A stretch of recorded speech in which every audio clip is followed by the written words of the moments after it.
This is one of the best QB classes we've seen in a long time. Or is it?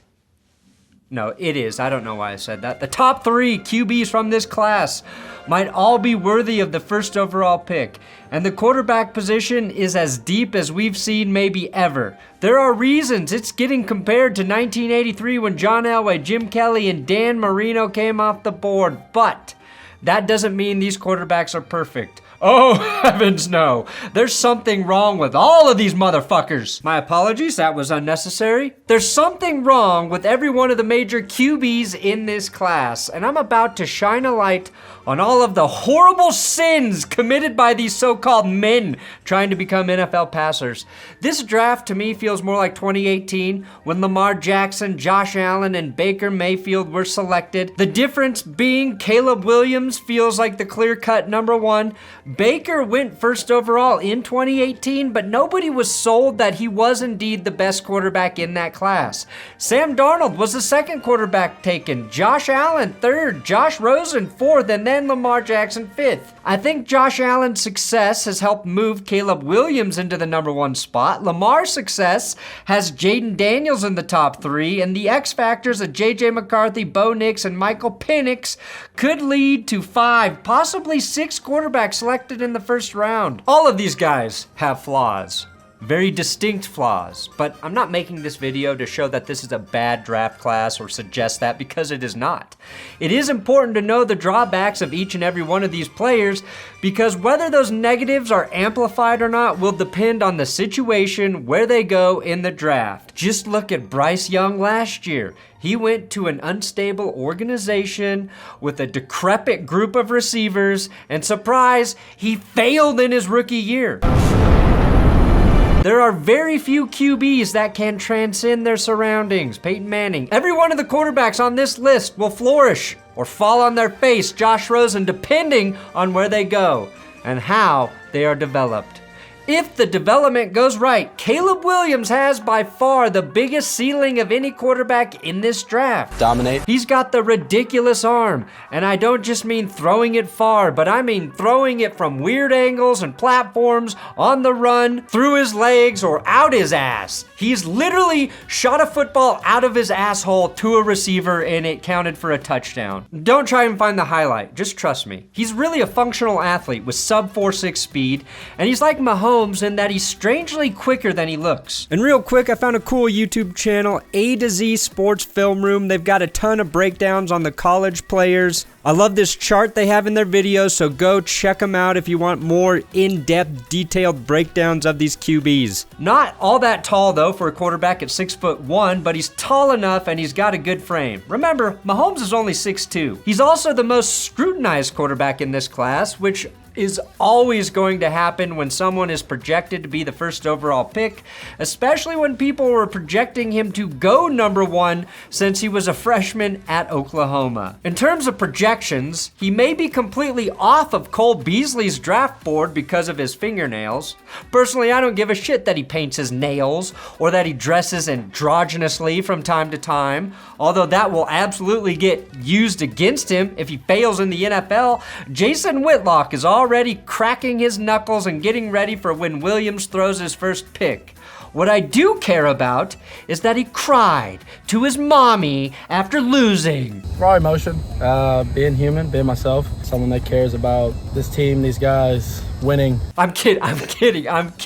I bring up those two things though, only to point out how much scrutiny these young men deal with once they get labeled as a first-round prospect. All I care, and most sane people care about, is what's on the field, and what I've seen is that Caleb Williams holds onto the ball for a very long time. And a lot of the time it works out, but not always. He's fumbled 32 times in his 3 years in college, and a lot of those came from trying to extend plays too far. If you think he can harness that creativity in the NFL and combine it with steady play from within the pocket, then you've got an elite quarterback on your hands. But the curse of going so early in the draft is that you're typically going to a bad situation that can exacerbate those issues. Fortunately for Williams, if the Bears do take him, he's really going to the 9th worst team, not the Panthers. Here's another thing that concerns me, specifically from 2023, his last season at USC. Williams threw 30 touchdowns in 12 games. 21 of those touchdowns came in the first 5 games against 5 teams that finished the season with a combined record of 19-42. He beat up on the bottom feeders like Tua and the Dolphins, and although he did have a really good performance against Washington, he and the Trojans were 0-4 against ranked teams last year when there wasn't an obvious talent advantage. But as a caveat to that, the USC defense was really bad.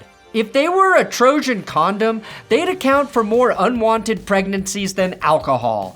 Everything got past them, and Williams had to play catch up in most of those games. Now, Williams is not the safest prospect we've seen at the top of the draft, but he's got as much potential to boom as anyone who's gone first overall. Athletically speaking, he's the most exciting QB we could see go first overall since Andrew Luck and the year before him, Cam Newton. Compare Williams' situation, though, to someone like Drake Maye. He's going top 3, and that could mean he lands in Washington or New England, with the possibility of a surprise team trading into one of those spots. Now, I think Maye is more capable of handling a bad situation when he first gets to the NFL, and here's why. He was in a pretty bad situation last year at North Carolina. It wasn't a tire fire by any means, but his offensive line took a big step back in 2023, and his best returning playmaker, Tez Walker, was ineligible for the first 4 games of the season. His 2 best wide receivers from 2022 were drafted, leaving the cupboard a little bare for his junior season. Maye has every tool you're looking for, though, with his height at 6'5" to his arm and his mobility to even his improvisation. Boom! Detective Michael's card! I'm with the FBI! Now, Williams is talked about as the escape artist of the class, but Maye had some jaw-dropping moments last year, like his left-handed touchdown against Pitt. I swear to God, we had to see that left-handed throw from Mahomes for 5 years, but no one is really making a big deal about this one? It felt like there was a point during the season where Caleb Williams was struggling, especially looking at the 3-pick game against Notre Dame, and Maye could have taken the mantle as the true #1 quarterback in this draft. That didn't happen, obviously. Instead, he closed out his career at North Carolina with 2-score losses against ranked teams, Clemson and NC State. Both QBs failed to be better in 2023 than they were in 2022. Now, some of Maye's big flaws were apparent in those games. His footwork can get a little too jumpy, and it can cause him to miss throws. He's got some of the most perfect layered passes you'll see in college football, and he's got a few duds in him too, especially when there's pressure in his face. Washington convincing Cliff Kingsbury to join their roster as offensive coordinator is fascinating, knowing that Cliff was Caleb's senior offensive analyst at USC. Senior offensive analyst, by the way, is a fake job title for a job that has no defined responsibilities. Which is why Cliff is perfect for Washington. Politicians, not a football reference. I think Caleb needs the right fit even more than Drake Maye to reach his potential. For Caleb, that might entail playing for someone he is familiar with. Chicago and Washington could easily trade spots in the draft for this very reason. An odd thing, though, that Maye and Williams have in common is they were 2 of the lowest graded QBs when facing pressure of any quarterbacks discussed today. Now, most mock drafts have Maye going 2nd overall, and right behind him is 2023 Heisman winner Jayden Daniels. Daniels started off at Arizona State, where he overlapped with Brandon Ayuk, but transformed into the full package at LSU after he transferred in 2022. It's pretty hard to poke holes in his game after combining for 50 touchdowns and just 4 picks a year ago, but by God, I am going to do it. Daniels, 6'4", perfect. The only problem, he's 6'4" and only 210 pounds, which might be overselling it a bit. Daniels has a thin frame, which isn't always a problem. I mean, look who won MVP last year. Lamar Jackson won, if you didn't know. The difference between Jayden Daniels and Lamar Jackson is how they protect themselves. Daniels took some vicious hits over his career. consistently. And if he can't figure out how to mitigate those, he's not going to stay healthy at the next level. It's not just that he takes vicious hits, it feels like he can't identify when they are coming. Running QBs getting injured more frequently is a fallacy, but how Daniels ran last season is kind of the exception. The good news, learning to slide or step out of bounds is incredibly easy to do. Now, Jayden Daniels has a really nice deep ball, but a lot of scouts worry about his velocity. Arm strength isn't just how far you can throw a ball, it's about how fast you can whip it. And Daniels isn't exactly Jay Cutler in that regard. He does have a terrible addiction to cigarettes, just like Jay. Now, Daniels also had 2 receivers projected to go in the first round of this draft, including Malik Neighbors, who could be the 2nd receiver taken overall, which, if Jayden goes to the Patriots at 3, he will have a group of receivers that probably wouldn't crack 3rd string at LSU. There's another QB in this draft, though, with probably an even better deep ball. His name, Michael Penix Jr. And the biggest flaw is that his name is very close to Micro Penis Jr. Just kidding, it's that he's a lefty. No, wait, it's that he didn't play well in that one game that every casual college football fan watched this year. Yeah, that's it. I think he's the best deep ball thrower in college football. Penix is also old for a draft prospect. His freshman year was back in 2018. Kyler Murray and Daniel Jones were finishing up their college careers while Penix was starting his. I don't necessarily think age is actually a problem at the end of the day if the QB is good enough. It's a first world problem for a team. JJ McCarthy is young, 21 years, but everyone expects him to sit 1 to 2 years. So why the fuck are we worried about drafting a 23 or 24-year-old quarterback? Oh no, he might only be good for 12 to 14 years in the NFL versus 14 to 16 or 17. It's a dumb argument that I don't think actually has weight. What does scare me is his injury history, all right? He tore his ACL twice in college and suffered shoulder injuries twice as well. The problem is not that he's going to be 24 years old this rookie season, it's that he's going to have the body of a 39-year-old war vet. Penix is a pretty traditional passer, aside from the fact that he throws it with his left hand and jerks off with his right. I believe they call that ambidextrous. Not to be confused with dyslexia, which is when a left-handed quarterback can't read a defense properly, which is what another lefty, Tim Tebow, had. Anyway, Penix led all college QBs in deep passing yards with 1,787, which is a testament to his accuracy and ability to push the ball downfield. Penix doesn't really shift arm angles or platforms. He stands tall in the pocket and delivers with touch and accuracy. That's a strength. Unless you are looking for every weakness, and many draft scouts are concerned about Penix's ability to create plays off script. Another thing I do worry about, however, is that he may very well end up on a team with a wide receiving core that's not as good as the one he had at Washington because all 3 of his top guys are getting drafted. But then again, you could say the same thing about Joe Burrow, and he turned out all right. But also because the Bengals just went ahead and drafted his best receiver from LSU in Jamar Chase. But how about the guy that beat Penix in the national championship? I speak, of course, about Jonathan James McCarthy, best known for meditating in the end zone before games, before handing the ball off 40 times.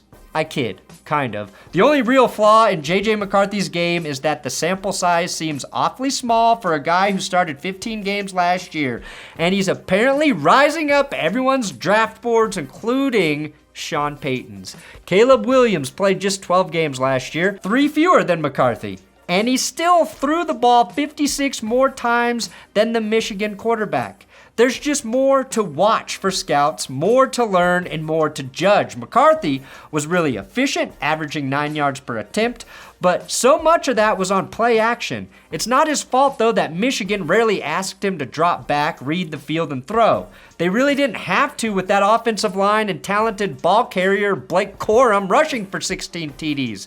It just leads to an air of mystery around this quarterback, which might also be the reason he's becoming the guy who shoots up the draft boards this offseason. What specifically is getting NFL talent evaluators excited, though, is McCarthy's performance on third downs. He's really good. This quote's from The Athletic. McCarthy has been particularly effective on third down, completing 42 of 57 pass attempts, 73.5% for 615 yards with a 193.26 passer rating. In situations of 3rd and 7 yards or more, McCarthy is 27 of 35 for 447 yards with 24 first downs or touchdowns, 5 TDs.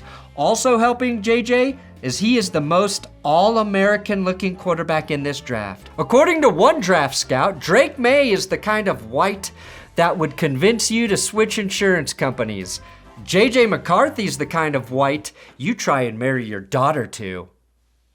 We've also rarely seen McCarthy put in positions where he's had to struggle, which I think is important for young QBs. Again, he can only navigate the situations that he's in.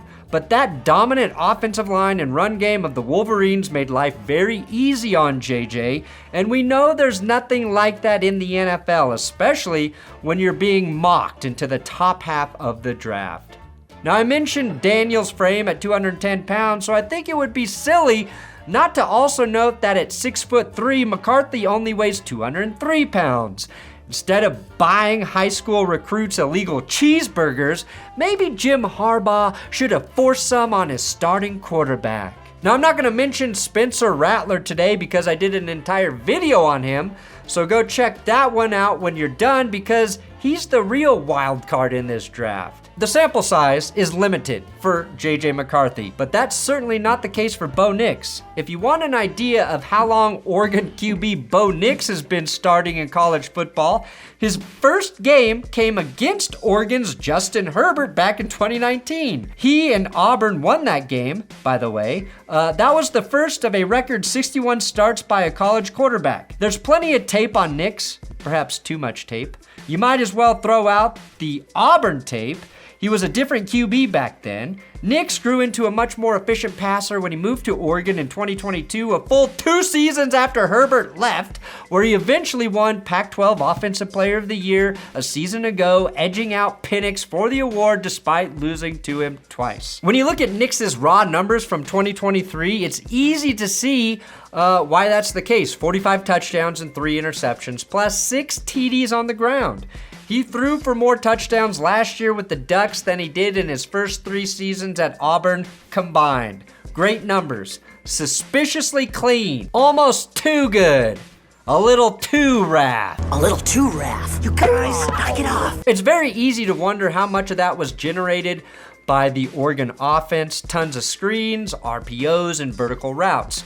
He was not asked to do a ton by his coach, Dan Lanning.